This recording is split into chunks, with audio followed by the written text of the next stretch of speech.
What up, y'all? It's your boy Ben here, back again with another Pokemon Pocket video for you all. It is the realm of just literally creativity, curiosity, and all of anything else, because everything's just kind of wide open. This tourney here, if we take a look, it's just kind of like one of the bigger tourneys that's like not, this is under the completed tab. If we take a look at the upcoming or ongoing, 200 players are playing in it for Pocket, so this is actually like a really fun one to look at and just kind of start to see the emerging meta, right? Like what decks are being played right now at this like 200 person player tournament, what is doing well. So if you're interested in all that, be sure to hit that like button, subscribe, and click that notification bell button. So let's just go ahead and dive right on in. So let's just take a bigger glance at just kind of like the meta game that we're seeing currently. This is phased out by like popularity, and just kind of like as we like guessed once we saw the text coming out, this is showing a 10%, almost 11% of all players are playing Entei EX, Mega Blaziken EX, with a win share of 56.1%. Then, you know, we have some Greninja Oricorios. This video is going to focus on more of like the newer style decks. So, you know, you won't see me going over Greninja and Oricorio and Suicune EX particularly for this video, but we'll like dive into that once we get like a full meta report after a full weekend. But we have like Leafeon EX, Mega Pinsir, a pairing that we thought that was going to do well together. Mega Altaria and Sylveon EX thought that was going to do well. 47-44 relativity there. Mega Absol showing a 50% win rate here. Just kind of jumping up here. There's only 5 of them in here though. There's so many different variations of Mega Gyarados, and just like how they're getting collected in here. So we can kind of shout out to see what's there. Jolteon EX has been a fun surprise in terms of how well it feels when you play it as well too. So this has been really good. So we have this here. Here's just kind of where their standings are right now. They've had their Swiss rounds, and then they're gonna be jumping into their top cut later today, so that's gonna be really fun. So just kind of keep our eyes on it, but just kind of like looking at some of these newer cards that are like towards the front here. We're seeing a lot of love to you know, Greninja Oricorio. That's really awesome for them, but we're seeing some Mega Altaria EX being up here, 5-1, Jolteon EX and Hydreigon, y'all, undefeated currently in this tournament here as well. But then we get some Entei, some Mega Gyarados here with the Blaziken. So let's go ahead and just dive into some particular deck lists that y'all might just be interested in. So up first, we have the Jolteon EX. This is the one that we saw that was undefeated. It's 2 EVs, 2 Jolteon EXs, 2 Zeraoras, 1 Oricorio, 1 Pikachu EX, 2 Professor's Research, 1 Copycat, 1 Red, Cyrus, May, Elemental Switch, Pokeball, X-Speed, Elemental Cord, or Electrical Cord, excuse me. Jolteon EX being kind of like a control wall here, being able to deal damage to whoever attaches energy, being able to start on your EV and then evolve immediately to Jolteon, so that way you're dealing that damage is really great, which means that your Cyrus is basically online for anything.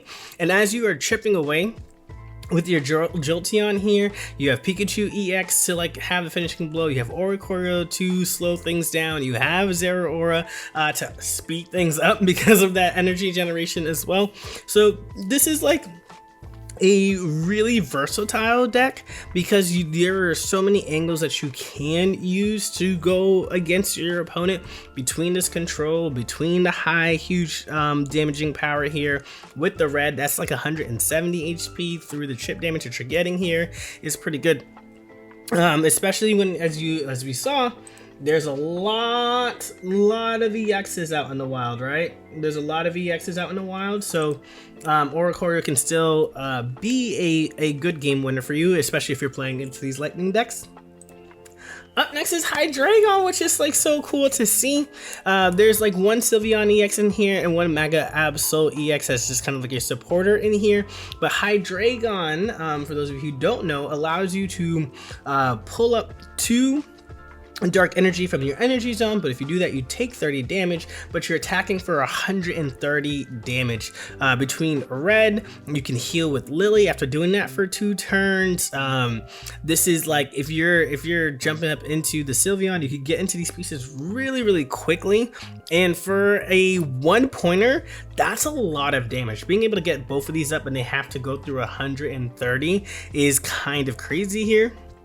And then you can have some fun with Mega Absol, discarding their supporters from their hand. It is 170 HP, so like this Giant Cape, which is a one of in this deck. There's only one here, just in case you are wondering, as you can see. But this can boost it up to 190 for you there. But the extra chip damage between Giovanni and Red, Hydreigon being your main damage dealer, is really good. And if there's a world where you go Hydreigon, Mega Absol EX, like that's just so much damage and so much health that your opponent has to get through. Then we're seeing Mega Altaria EX here, that's just kind of doing some fun things. Jirachi is softening up anywhere on the board. This is taking care of babies that could be in the front slot, the back slot, taking care of basics that are trying to hide behind the larger cards. Like even thinking about like Entei, Mega Blaziken, that Torchic is only 60 HP. And it's gonna get hit quite often with this Jirachi here. Relicanth is a mon that's literally slotted in here just for tech against Oricorio. It does knock it out due to weakness in just 1, so you're able to hit that for 2 energy. It's very low to the ground, you're able to get there, and I'm going to see how well Chingling does and continue to monitor this card because Jingling Noise, 10 damage, it stops your opponent from playing any item cards. So all these don't happen, no Pokeballs, Pokemon Communication, Red Card, Rare Candy, it stops those. So like looking at like this kind of deck, you want to make sure that you have that because you only have one stage 1, right? And this deck here, their XPs, their elemental switches, their Pokeballs are like limited as well too, and so you can control essentially what your opponent is doing.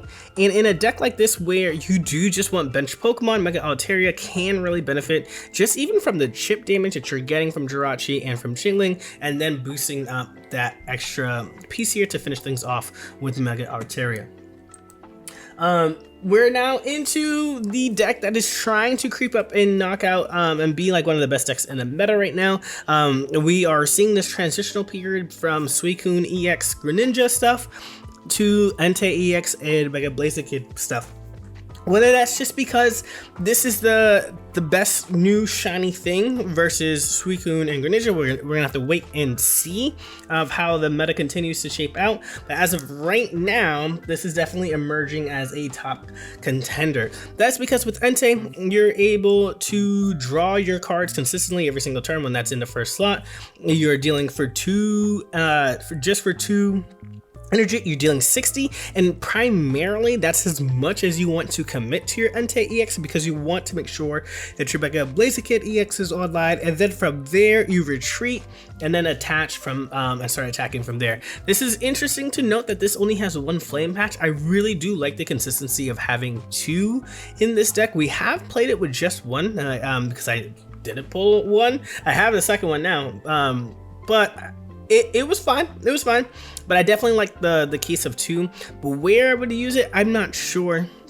Hand Disruption has felt really strong, especially against these legendary kind of decks, the Sylveons being out there because of boosted evolution. We love the heal, and so to especially for trying to ramp into Mega Blaziken and just attack for much longer. Sabrina, this has been more of a stage 2 style meta so far. Not a lot of folks are just sticking with just basics up front, so repels aren't as great. So I see why the Sabrina's included in here. So I don't know, you let me know down below, what do you think of if you do need 2 for this style of deck. Then we continue into Mega Gyarados. This is what I'm excited to try. Splashing Dodge is being used here instead of the Waterfall Evolution. You do need 4 regardless, but like this is the case that's getting here. You see that this is opting for no Misty at all, and you're really using your water and your base is here to get your Mantike out, here to help generate the water energy for your Mega Gyarados. Your Milotic is essentially being treated as a stage 1 Lily for your Mega Gyarados. You're kind of like holding off on boosting it until your Mega Gyarados gets some damage, even putting it in a top slot, putting heavy helmet on so that way it takes minus 20 damage, and then dropping in that Milotic so that way you even live a bit longer. Is strong. Lisa grabs your Magikarp, your Feebas, your Mantike. May can also swap these things in here. So you have 1, 2, 3, 4, 5, 6 ways to get your basics, right? 6 ways, 1, 2, 3, 4, 5, 6. Licia, May, and Pokeball really are concentrating on that. So that's really good. That's really good in terms of being able to find your pieces and then really aiming on that Mega Gyarados EX to get there. Like Magikarp in this deck is the only thing that's getting energy. You really are not using anything else unless there is a Oricorio out, which Milotic itself can be able to take care of with the 60 HP here. So as we continue, we are seeing this Pichu Oricorio Mega Gyarados, not Mega Gyarados, Mega Absol.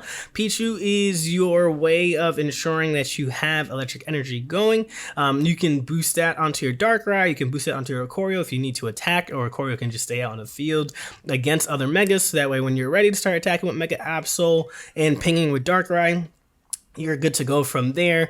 There's hand disruption to put it down to 3 and then attack, so that way then they're down to 2. You have your giant capes, the Cyruses. It's just a menace, really, but this has been doing really well for a lot of folks. So I'm also curious to see how this goes. We got a second Mega Absol today, so excited to kind of like play this one out for sure. Mega Ampharos EX, one of the other contenders that has been reading for very strong track in terms of the Megas out here, just pure damage output. You're dealing 160, 100 to the active, 60 randomly across the bench here, which can do really far. There's no other introductions needed for Oricorio or for Zeraora. You're really just trying to get your Mega Ampharos on a line here. You're slowing down other folks with your Oricorio, and you can speed up possibly the energy generation with your Zeraora from here, because you are a stage 2 deck with no Raikou here, right? Like May makes a lot of sense in terms of trying to pull those things, but essentially once this is online, you're dealing so much chip damage. That's why the Cyrus is out there, so that way you can deal the tip damage in the back, pull them up, the ones that you want, attack it that way as well too. So I feel like this is gonna surprise us. In between, I think we feel like this is gonna run away with everything, but I feel like Mega Ampharos is gonna surprise us. We continue on. We're gonna start to see like look at this Pichu Oricorio, Oricorio, Pichu Oricorio, and then Oricorio's right here. I think for right now, people are playing this like safety piece because they're afraid of the Megas.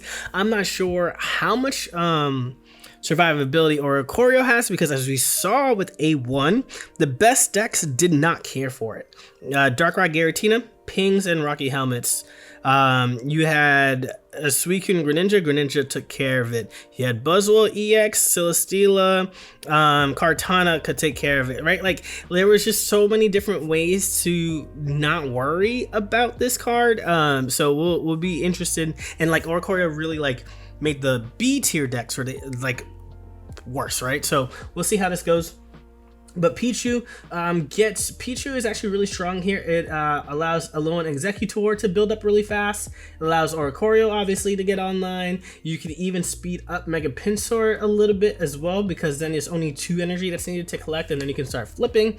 This is actually a really good pairing between Alolan Executor and Mega Pinsir, because you are doing 150 with either one of these, but this is only 1 point and this is 3 points. So being able to get a lot of damage off here and then come back in and do this, where at least you're doing 80, feels pretty good. And on the upside, you get to do that 150, but at least you get to attack. So if you have 2 of these in your hand, or both cards in your hand, always should target the Alolan Executor to really make sure that you're popping off with some damage. And then last but not least, Hitmonchan EX and Rampardos are making a splash here. Rampardos is just a great fighting type card. it's just a great fighting type card. We're always going to continue to see it get splashed in once we get some new things, because it really does carry the huge damage dealing, especially for being a non-EX and going into these megas here. You're not losing the 50 HP. Right? Like, their health is so high that even if you were to go in here, they attack you first, you can just go in and attack them. And then now you follow that up with either a second one or a Hitmonchan, you're kind of good. I do like this installation here with the Hitmonlee for tech and Chingling for tech here as well. So you can have times where you're starting off with either of these. I've seen it just with Hitmonchan, but I do like the inclusion of just trying to see what's on the board and punishing folks for trying to set up behind you there. Copycat is an interesting choice for sure to be included into this, because you are getting a fresh hand, and so maybe that might be helpful into ensuring that you can try to get Skull Fossil together. But yeah, y'all, this is kind of where we're at with things so far. I'm like truly excited to see that there's just so many decks that are doing well. And I mean, like, regardless of like that 10% that we see here, there's still like a lot of other decks that are like just showing up. So excited to see more tourneys come out, and also excited to share that with y'all. Let me know, what is your favorite deck that you are playing so far right now in the comment section, and we'll catch y'all in the next one. Enjoy, y'all. Peace.